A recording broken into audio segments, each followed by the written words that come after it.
Thank you so much for that very warm welcome and introduction. It's so good to be with y'all today. I'm just going to pull up my slides real quick and share my screen.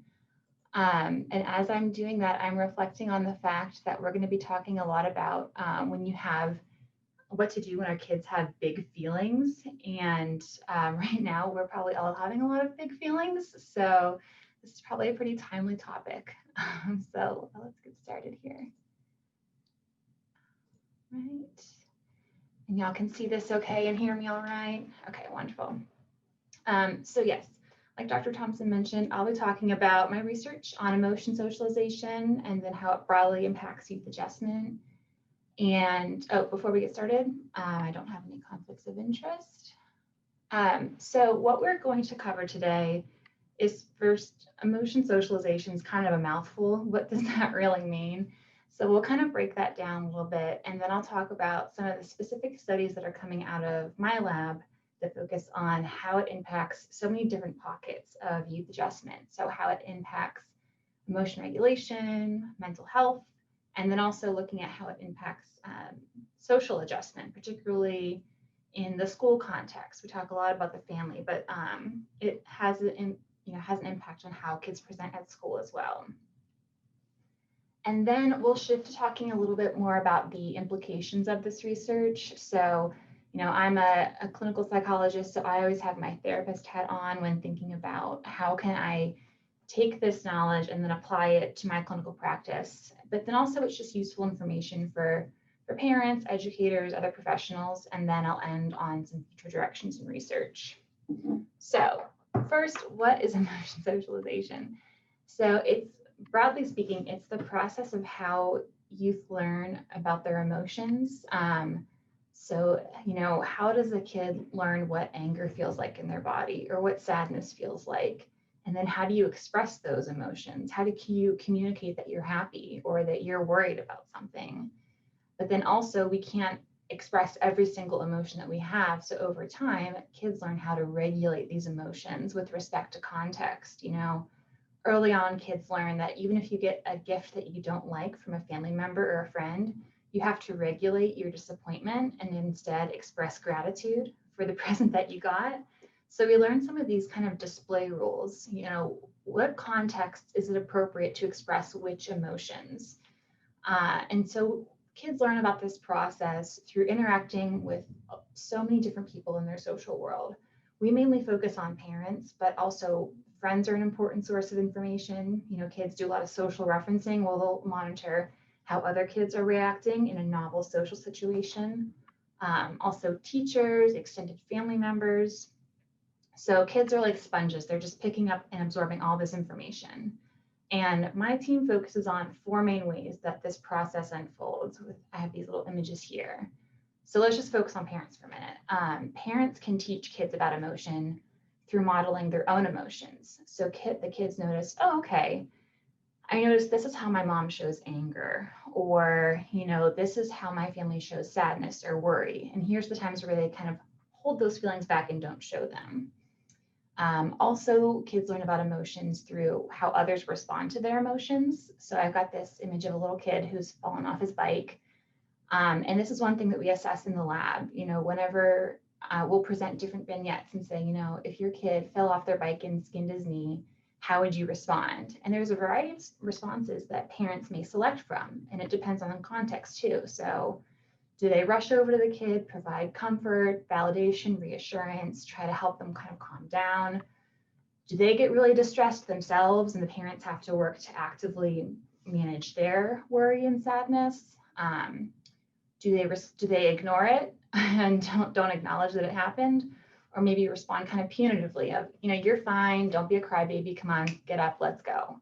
So there's a variety of different responses.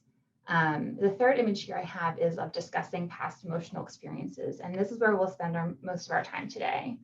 So whenever, say, your kid falls off his bike or gets in a conflict with a sibling, those are very emotionally hot moments. And so it is a time where there's a little bit less opportunity for learning because, our brains are just in the, our brains are in a hot moment that it's harder to kind of talk through and problem solve things. And so oftentimes reflecting on what happened later can be an emotionally cool moment where kids can really consolidate some advice or recommendations or an understanding of what happened, and that really promotes learning. So we observe how parents talk about past emotional times with their kids, and see what those discussions look like, and then how it's linked to youth outcomes. And then lastly, we have niche selection. So this is more of an indirect route of how parents can socialize emotion. This is about how a parent maybe selects what kind of environments their child is going to be in, depending on how they think their child will respond to that environment. So if you have a kid who is more emotionally labile, very prone to emotion, you might think twice about, say, enrolling that child in a, really high pressure competitive sports, extracurricular, because that may be a really emotionally eliciting situation for them that may be really difficult to kind of tolerate or cope with. And so parents do this kind of matching of, what kind of environment is going to be a good fit for my kid. And that's just one other way that they kind of indirectly socialize their emotion.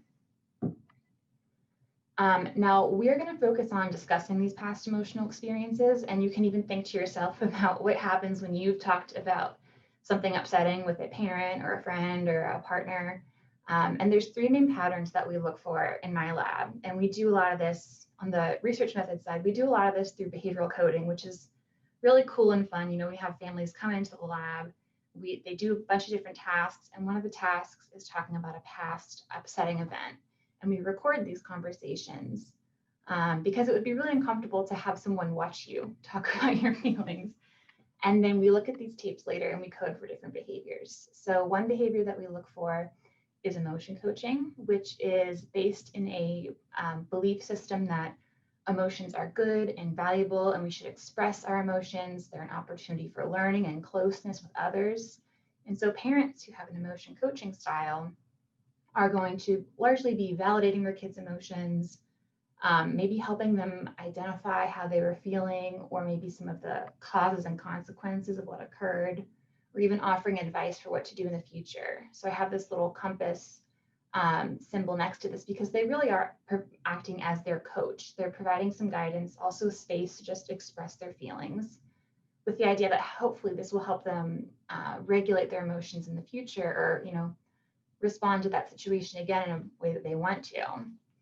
Now, we also have emotion dismissing. So this response from a parent or someone else is based in the belief that emotions are dangerous. We shouldn't express our feelings. We should suppress them. Nothing good can come of expressing your emotions. And oftentimes expressing them could feel quite uncomfortable. And so what we see here is that parents that have more of an emotion dismissing philosophy might actively discourage their child from expressing their feelings, maybe ignore the child's bid to talk about this event, or do kind of lightly tease them or be punitive, like, you're too young to be acting this way, like, come on, let's talk about something else. And then lastly, we have co-rumination, which I have this kind of circular icon here. Co-rumination is known as kind of a conversation style in which each member of and this was based out of the friend literature too. So a lot of this research for co-rumination came out of watching teen friends talk about feelings. What you see here is that rehashing what happened over and over again, really dwelling and almost kind of getting stuck in the emotion. So that's kind of why I have this circular icon here. It has some similar properties to emotion coaching in that the teen is getting a lot of attention and validation for their feelings, but there's no kind of forward focused action. It's just really dwelling on what made you upset. And we can all think of a time where this may have happened, where you're talking about something that happened with a close friend, and by the end of the discussion, you're more upset about what happened than when you started the conversation, because you're kind of dwelling and rehashing on what occurred. And we largely see that in friend dyads, but there's been some research on this with parents as well. So you're already starting to see how some of these concepts are more lend itself to the parent-child relationship, but also friends can socialize emotion too. And that's one thing that we'll unpack today. And so why it's important to focus on emotion socialization is that it is linked to different outcomes for youth. So what we broadly see in the literature is that parents who employ emotion coaching responses and are very supportive of their child's emotion expression, those kids tend to have lower symptoms of, or fewer symptoms of anxiety and depression. They tend to respond, have a better treatment response to interventions for oppositional behavior, and tend to have better emotion regulation skills and better social competence. Whereas what we see with something like emotion dismissing or co-rumination is that we tend to see that response linked to higher levels of psychopathology and poorer emotion regulation. But those, I will note, those are just broad trends in the research. So it's not necessarily that one response is the good response or the bad response.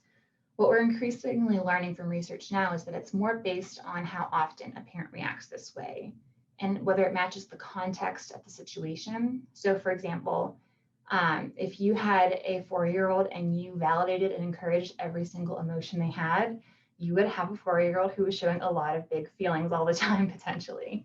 And so what we're seeing now in research is that more of a blended approach is recommended, where there are many instances in which, let's say, that 4-year-old is showing a real dysregulated emotion in a context that's really inappropriate.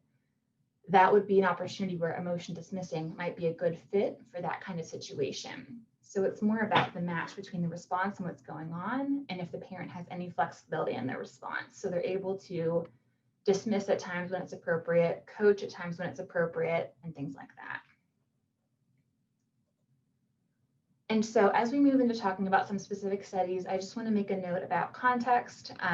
So this image represents Bronfenbrenner's ecological systems theory, which again is a mouthful, but what I'm essentially getting at here is there's all these different levels of influence that we're considering when we are unpacking, how emotion socialization is linked to outcomes. So looking at the innermost circle here, we're concerned with some of the characteristics of the individual. So for example, we know that temperament and gender play a big role in terms of how parents impact youth adjustment. We can also think about some of the broader circles, the mesosystem, so thinking about the immediate family. So we can consider factors like the family system. What are the cultural norms within that family for expressing emotion? Do mom and dad or grandma respond differently to emotion? And then just think out broader and broader. So thinking about the region that the family lives in, and what are the cultural rules and values around emotion? And so there's all these different levels of influence that we need to consider when we're unpacking this topic. And we today will be focusing on adolescence. That is my specialty area of research. And I just think this is a really unique developmental context for several reasons. One is that this developmental context is characterized by increased autonomy. So a lot of the early research on emotion socialization was done in early childhood, because kids at that point, and that's about, say, from about maybe 3 to 5 years of age. Also, there's some research with infants as well, but you're thinking about at that point, kids are learning, they're co-regulating their emotions with their parent a lot. The parent is providing a lot of support and scaffolding to help their kids adjust. Whereas when you get to adolescence, teens are expected to regulate their emotions much more independently. They're also getting a lot more autonomy at this point, and maybe not acting out, but finding different ways to individuate from the family system. So they're kind of getting ready to launch into young adulthood. And so, but at the same time, they're adjusting to a lot of new things that come with being a teenager. So it's this interesting blend of, I need my space, but there's also a lot of new things that I don't know how to make sense of yet. And then while they're kind of individuating from the family system, I mean, parents are still very influential, but there's this kind of new player on the scene in terms of a socializer, which are friends. Friends are highly impactful at this age, and also the nature of friendships change a lot in adolescence. So friendships become much more dyadic rather than group-based. They tend to carry expectations of social and emotional support.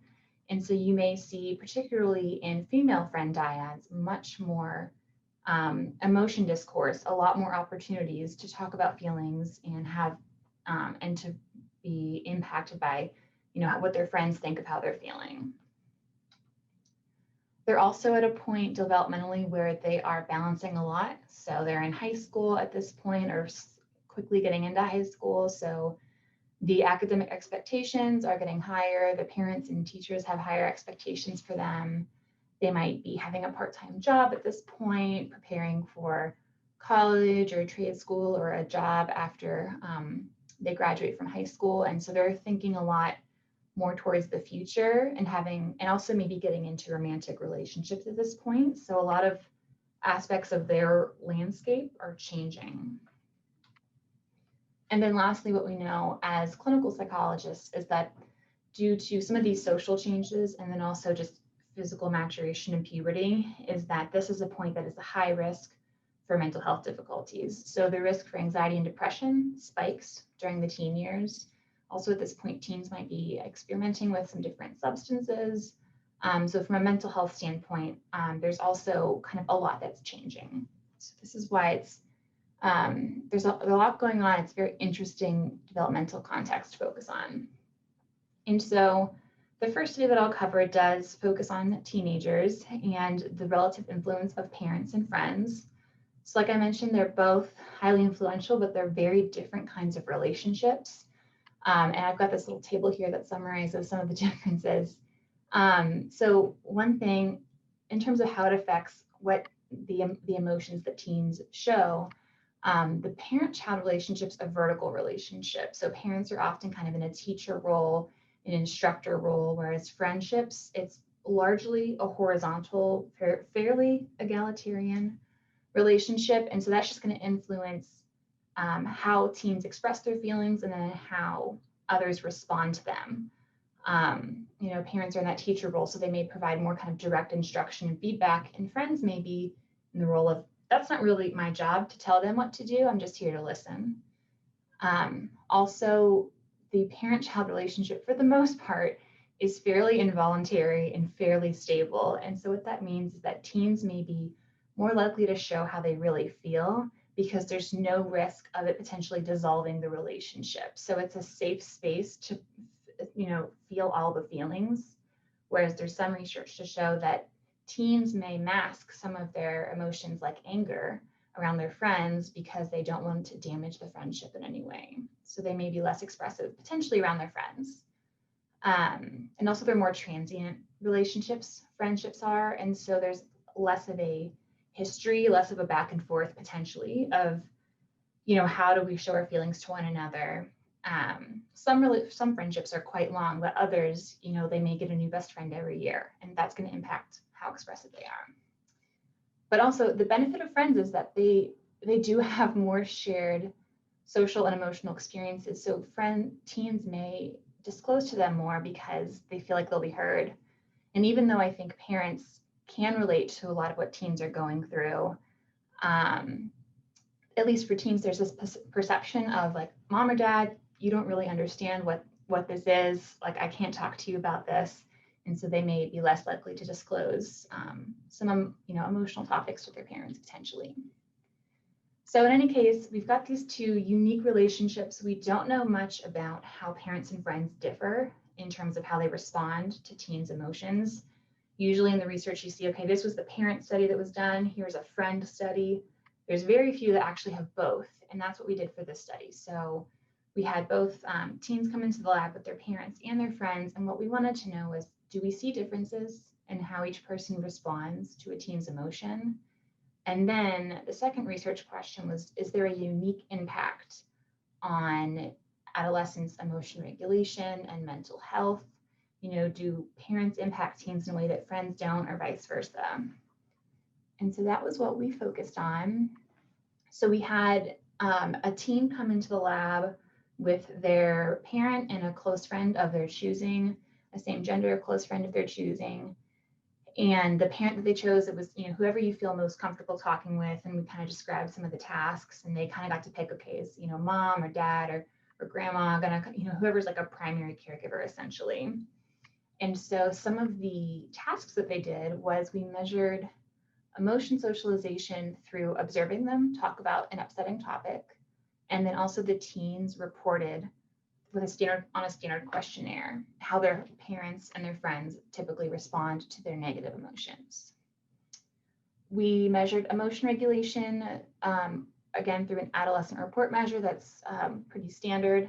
But then we also included heart rate variability. So this is a psychophysiological measurement that you get through an EKG. And essentially, if you have higher heart rate variability, that means that would indicate that you have better emotion regulation. Essentially, your autonomic nervous system is more flexible. There's more variability in what your heart rate is. Whereas if you had very low heart rate variability, that would indicate that your autonomic nervous system is really inflexible and there's not, you're consistently high or you're consistently low in terms of your heart rate. And then lastly, we had the teen report on their anxiety and depression symptoms using a standard clinical measure. So first, let's just compare what friends are doing compared to what parents are doing.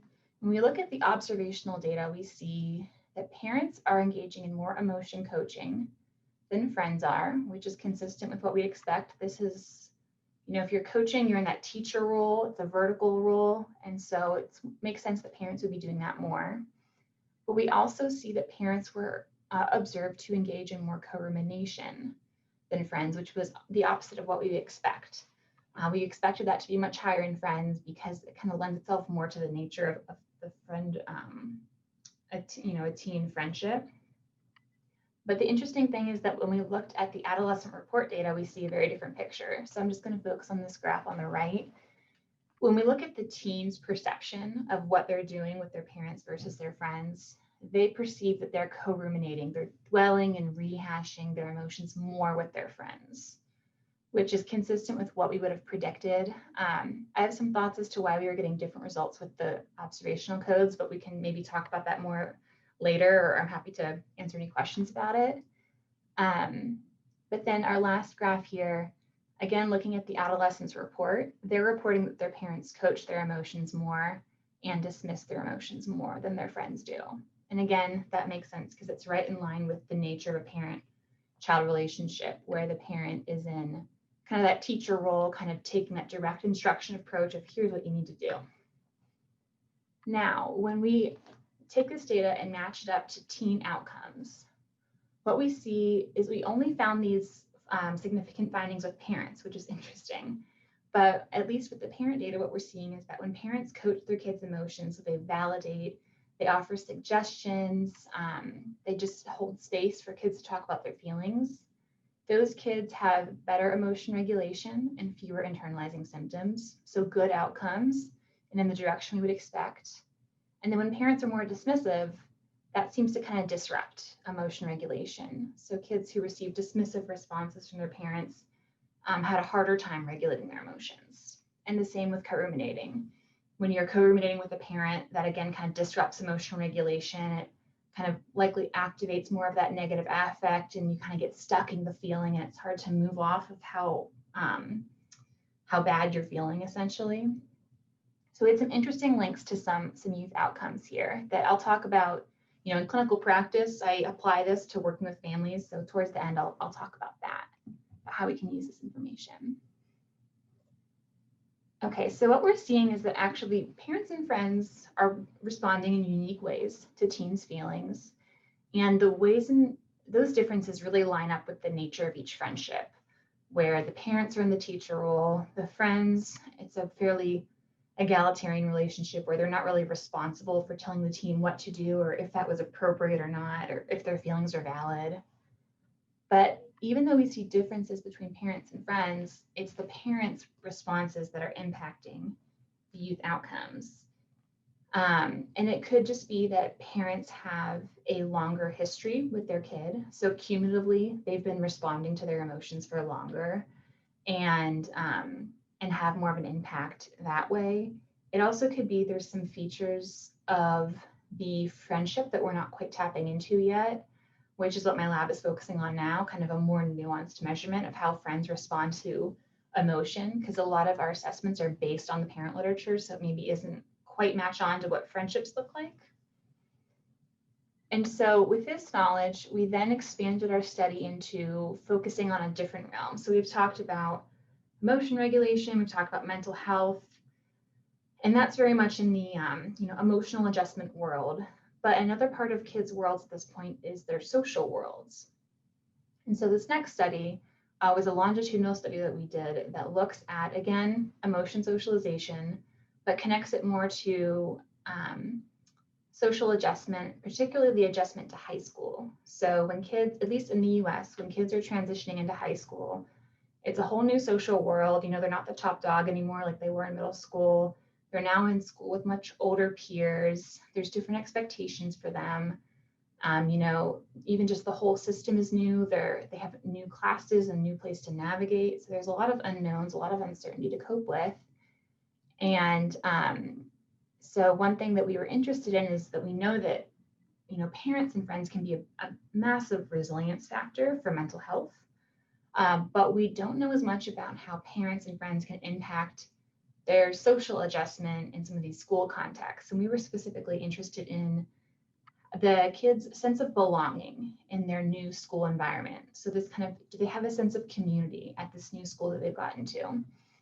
And also we were interested in things like bullying, so their experiences of peer victimization.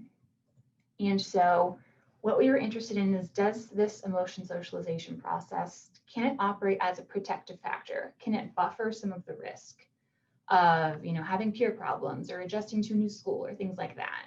Because we know that it can directly affect outcomes, but we don't know, can it buffer other negative influences in a kid's world? And so this was a study where we had 87 teenagers, and they completed some questionnaires with their parents across 3 time points. So again, being interested in the transition to high school, we focused on the first time point being the spring of 8th grade, right before they get ready to leave, the fall of 9th grade when they're freshly in their new high school environment, and then the fall of 10th grade when they presumably have adjusted somewhat to high school. They've at least been there longer. And they filled out several measures that get at how their parents and friends respond to their negative emotions. So again, emotion socialization. And we're mainly going to, we have some friend data, but we're going to focus a little bit more on parents here. The parents also reported on their kids' peer problems. And then the teens reported on their sense of belonging at school. So with these questionnaires, we took a look at some of the, let's just focus on parents first. So can parents be a protective factor? When we just look at direct effects, so we won't focus on this graph yet, but just the direct effect on school belonging, we know what we see is that when parents are very supportive to their kids' negative emotions, those kids have a better sense of community at their school. And then we also saw, now looking at this graph, that parents' support can also buffer the negative effects of having a peer problems. So for kids who have high levels of peer problems, the degree to which it affected their sense of community really depended on how supportive their parents were. So if their parents were not very supportive to their negative emotions, those kids really felt the negative effect of peer problems, and they would have also a lower sense of community at their school. However, when parents provided more support, so I'm looking at this line right here, when parents provided higher levels of support, that appeared to buffer some of the negative impact of peer problems, and those kids reported some of the higher rates of higher sense of community at their schools. So it was able to kind of buffer the risk in the direction we expected. Now it begs the question, do we see similar effects with friends? So can friends also kind of buffer some of that risk and be a protective factor? And what we saw was interesting. So fairly similar results when teens received low levels of support from their friends, or even just kind of medium levels of support, those kids still felt the negative impact of peer problems. So they still felt a lower sense of community in their at school. But when they got those really high levels of support from a friend, that's where the risk went down. So kids who got a high level of support from friends, even if they experienced peer issues, they still felt like they belonged at their school. They still felt that sense of community, which is really good. So to kind of put this all together from this last study, in the absence of parental support for their negative emotions, teens may be more affected by having peer issues and therefore not really feel like they belong at their school environment. And so what that means is that even though teens are becoming much more independent and autonomous, they still do benefit from that parent support. And having that support from parents can kind of help them regulate their emotions, with the idea being that if they can regulate their emotions and not show lots of visible distress, then it can help them just feel like they belong more, kind of blend in with more of their community, things like that, and not be as fixated potentially on these peer issues. Now, for friends, they needed a lot higher levels of support from their friends in order to still get that buffer to minimize that risk. And it could be that you're kind of expecting that you're going to get support from your friends regardless. It's kind of baked into the expectations of that relationship. So it could be that friends really need to go above and beyond to show support for it to have a positive impact on kids. But it also could just be, again, these friendships, we don't know how long of friendships they were, so they may not be as impactful, because if they've only been your close friend for 3 or 4 months, it's not going to have the same effect that a parent-child relationship will. Okay. Oh, and these are just, I think if we have time, briefly, I'll just go through some quick supplementary analyses that we've done since this, we wrote up this paper, to look at how the parents' responses affect how much kids are actually victimized at school, because there were some interesting gender themes here. So one thing we saw is that for girls, when they got a lot of support from their parents, they actually reported having less relational victimization. So think about like gossiping, being excluded, being left out, things like that. When girls received more of that support, over time, they were victimized less by their peers. So another way in which parents can have a real positive impact on their kids. We didn't see this effect for boys. So you can see that line's really flat here. But for boys, it seemed like when parents were unsupportive, that was more detrimental.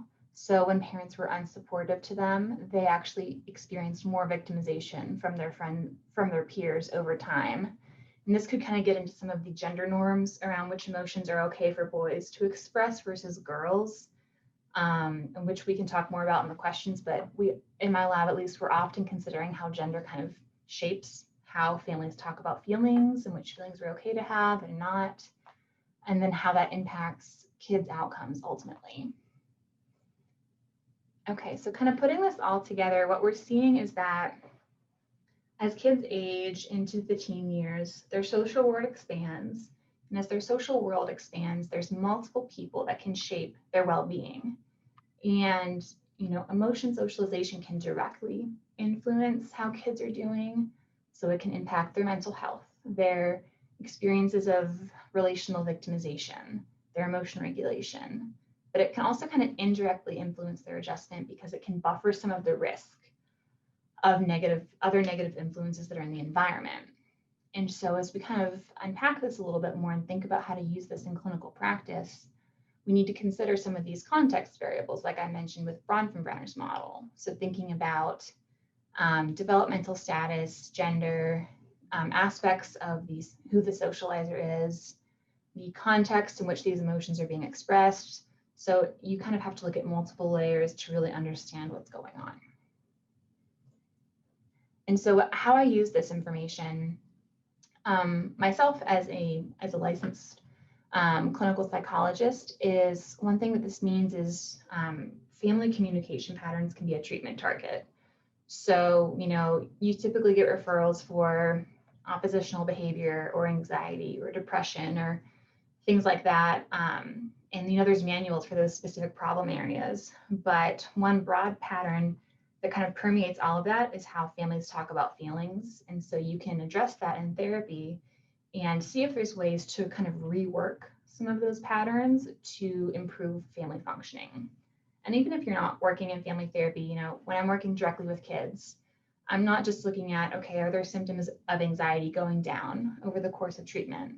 I'm also looking at their emotional competencies. So can he name his emotions? Can he express to me how it feels in his body when he feels angry or sad? And can we identify some of the triggers to those emotions and how to talk to ourselves in a self-compassionate way whenever we're feeling those feelings?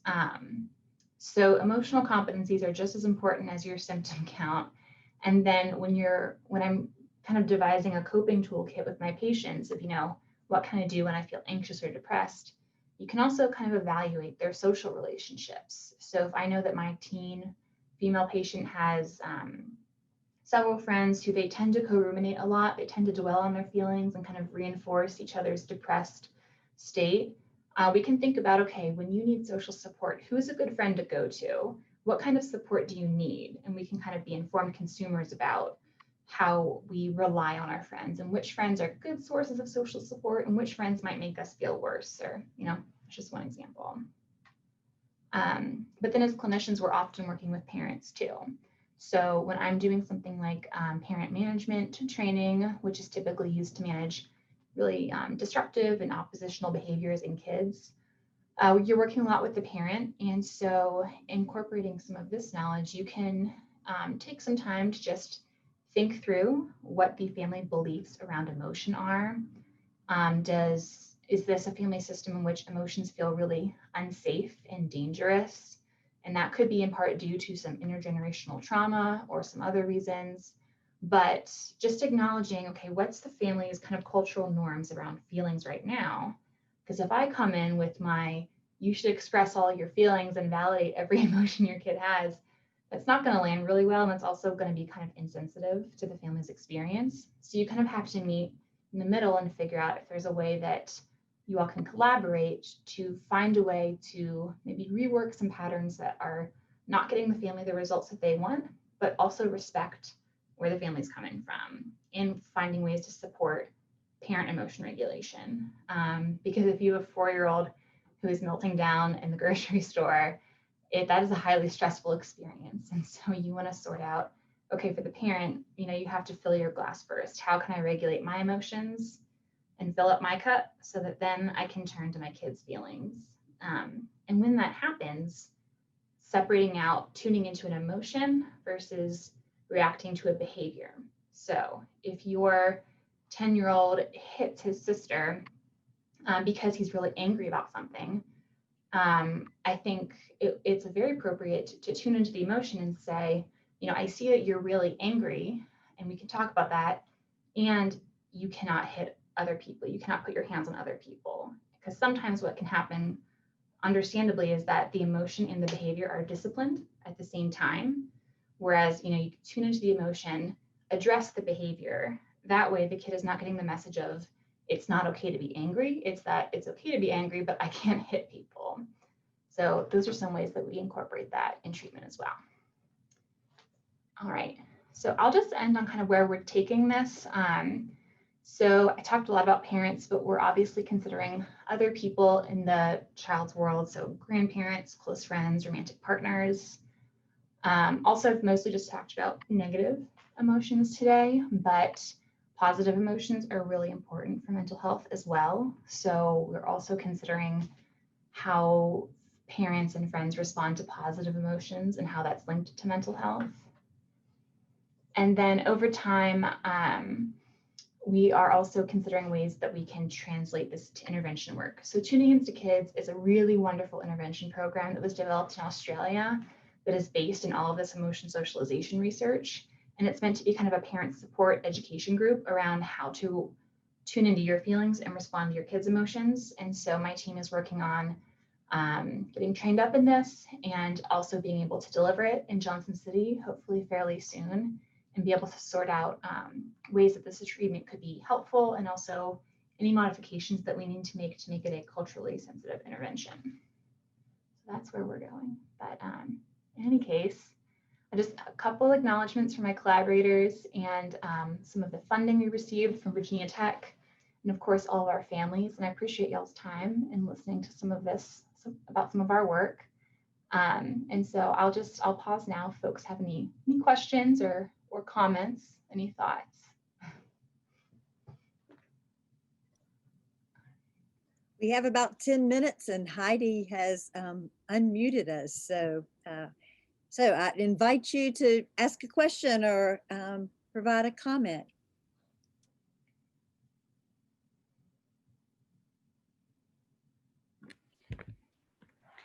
Hi, Dr. Miller-Slough. This is Diana. Hey, Diana. Hi, great talk. I love your work, huge fan. I'm curious, I know you're part of coming here was this interest in thinking about this region and emotion socialization in Appalachian culture. And I know everything's been halted with human subjects research due to COVID, but I'm curious just what your thoughts are on whether or how this might look different in this community as opposed to others. Yeah, I appreciate you asking that. And yeah, we have been halted a little bit. I think one of the studies I launched, it was about a week or two before we got shut down, which is fine because we're pivoting, we're adjusting. And so so my thought is thinking about one, just I know that this region, and prior to being ETSU, I was a graduate clinician at Virginia Tech for several years. So I feel like both in inpatient and outpatient settings, I've kind of worked in this area, worked with different family systems. And so one thing that we're considering is just ways to be inclusive to all family systems. Like I know when I worked up in Southwest Virginia, we had a lot of custodial grandparents or custodial, extended family members. And so thinking about ways to adapt, or maybe not even adapt, because we don't necessarily need to adapt, but just thinking about how to be inclusive to all different family systems.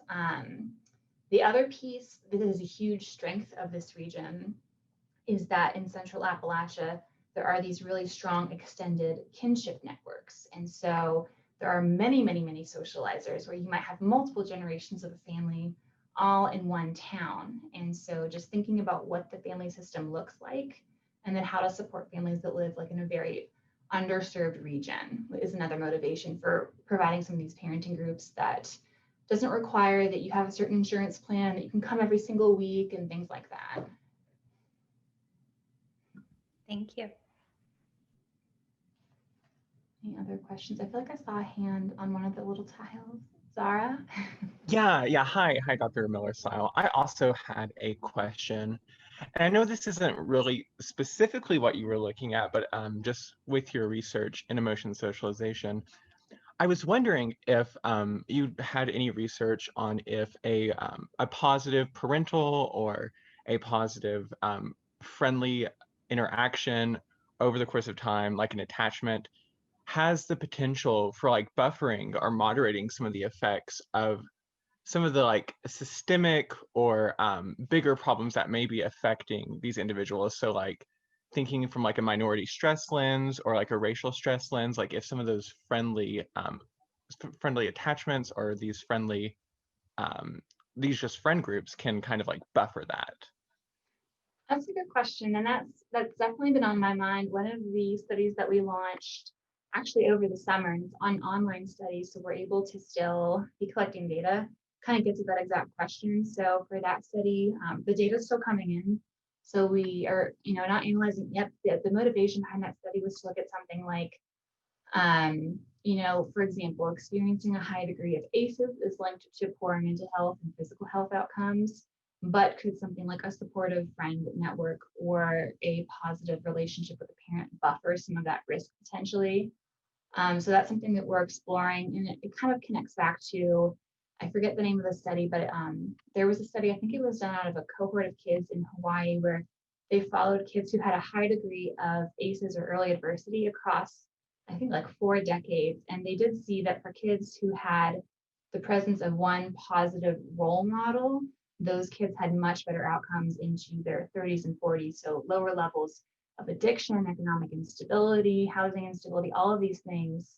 Like the presence of a consistent, stable individual had a really positive outcome. So that's kind of the lens that we're using, and then just applying specifically to emotions. Someone who consistently is there to tune into your feelings and be supportive, can that help buffer some of the risk? So you'll have to check back in with me in a couple months once we have the full data set. We can talk about it more. Cool. Thank you so much. Mm-hmm. All right. Any other questions I can help y'all out with?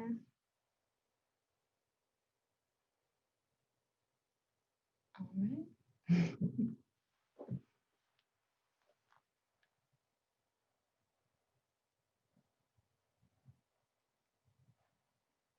All right. Heidi, I can stick around for a couple more minutes if folks want to kind of talk one-on-one or ask questions. So I'll stick around, but also folks can email me too if they have questions or anything like that.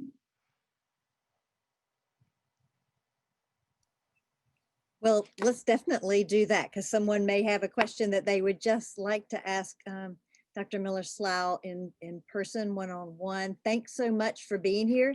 Make sure if you're one of our special groups that we welcome that you text Heidi and let her know that you're here. Thanks so much for being here with us today.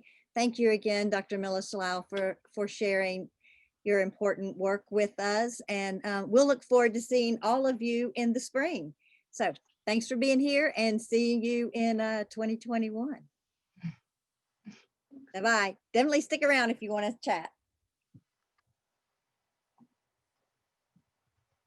Zara, that was a great question. Thanks for asking it.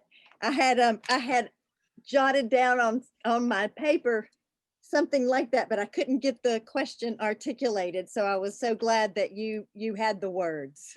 Oh, thank you. Thank you.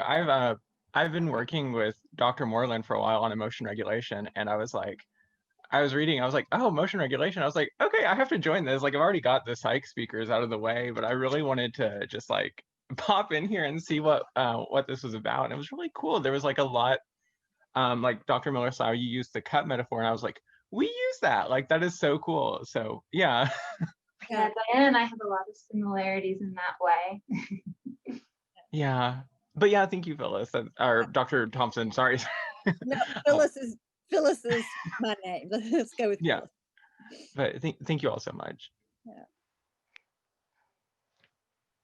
I have a question. Yeah. I just wonder about how challenging it can be for parents of different generations and parents that really would be amenable to learning what you talked about today. But it's the kind of information that the common person doesn't really have access to, even though they should. Parents need to have easy access to this kind of information about communication and training and child rearing without having to go into counseling to get it.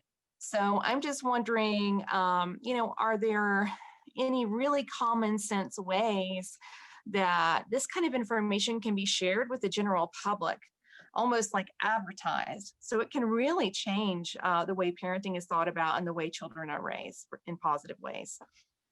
Yeah, that's a really good point, because I think that's what I struggle with too, in terms of how to, because my training, I was in the developmental and the clinical world, so I'm interested in these kind of basic developmental processes, but then also how we can apply it and make it useful.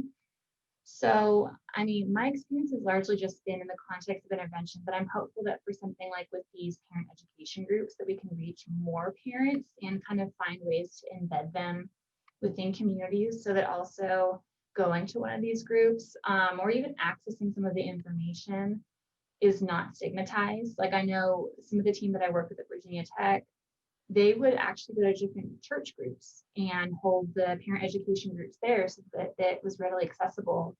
But there is some work in building those community ties, because I know the one community that I'm thinking of that's in Central Appalachia, I think oftentimes for a lot of good historical reasons, there is this wariness of bringing in outsiders, bringing in folks from these these universities. Like, what are you going to do for me? Are you just going to take what you need and leave? And so for like, when we were embedding ourselves more in church groups, it was helpful that our team leader, her father was the pastor of that church, like say 30 years ago when she was growing up. So she's finding ways to kind of get into the community. And then I know some folks who do this work also do dissemination through like the social media platforms that parents may be accessing. And I know as a therapist, I follow a ton of those accounts as well, to just find quick ways to have like these 3 bullet points of how to clearly communicate this, that is not going to be like a 45-minute presentation that, if you have a 4-year-old, you can't sit through that. So those are just some things that we're thinking of. But right now, unrolling a group like this is like in the early stages for my team. So I think we're going to keep thinking about this, to be honest. What about Twitter, Instagram, or social media kind of advertisement campaigns? Yeah, I think those could work. I mean, the individual who kind of spearheaded a lot of this work, John Gottman, he uses Instagram in a way to kind of disseminate some of his information on like, parenting and couples therapy and things like that. And I know when we're advertising like new studies and things like that, we're mostly rolling out ads on social media now and not through flyers, because that's the easiest way to access folks. And they can forward it to their friends and things like that. Can you spell his last name? And that will be my last question for you. Yeah. Yeah. John Gottman is spelled Gottman.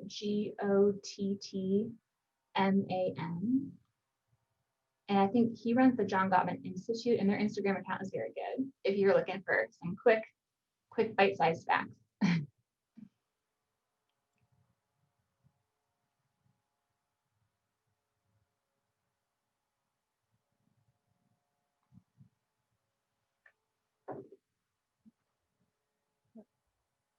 Well, it's 12:58.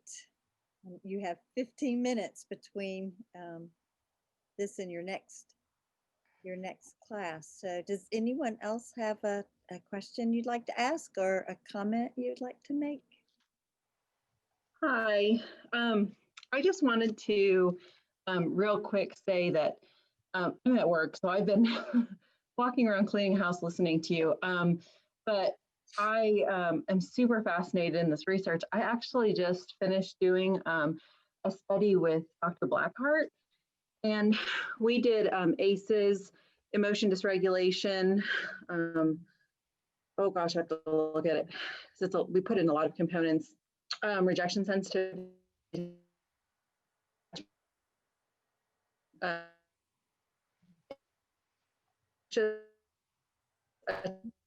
Amanda, you might want to turn off your camera.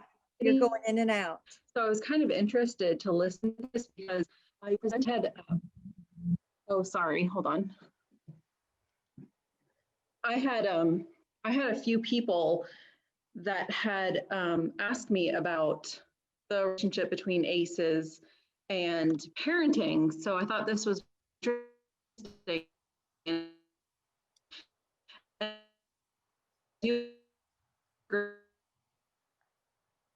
Other women who Still, information about. Sorry, you're still a little bit patchy. I'm just hearing like every other syllable, so I want to make sure I hear your question. I'm sorry, my client's internet stinks. I encountered the same thing, which is why I'm on campus, because you just never know what's going to happen. I'm like running around the house. Is that any better? Yeah, I can hear you consistently now. Okay, sorry about that. So I did a study over the weekend at SSSP, and we were looking at ACEs, emotion dysregulation, rejection sensitivity, attachment anxiety, and social interaction anxiety. And I actually had people asking me about how parents can relate this stuff to their children and how they can help their children to raise them as better adults. So I found the question that this woman asked very fascinating, because I do think that trying to get this information onto social media, because not a lot of people read psychological studies, especially when it has to do with children. And so I think that's very interesting. And I just wanted to comment and say that I really enjoyed your study, and I hope I can keep up with you when I go off to grad school.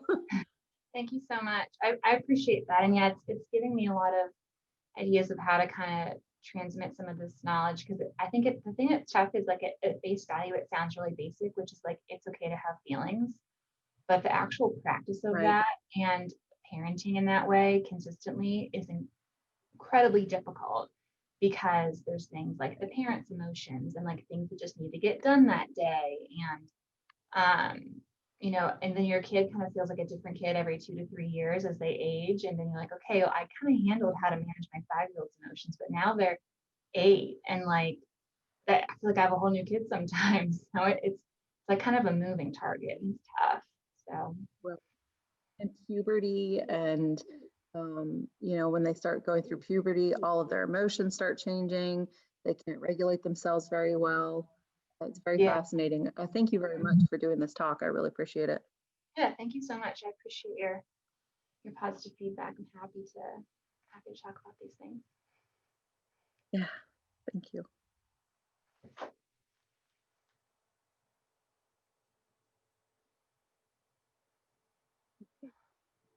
Rachel, thank you so much. Of course, thank y'all for having me and for inviting me. Oh, this is it's just fascinating research, and you know, and as people have pointed out, it's so needed. And thank you so much for doing this work and for sharing it with all of us. We will get you a copy of the recording of the video, and it will also be up on Women's Studies website. So that will be an easy place for folks to be able to access it if they want to access it.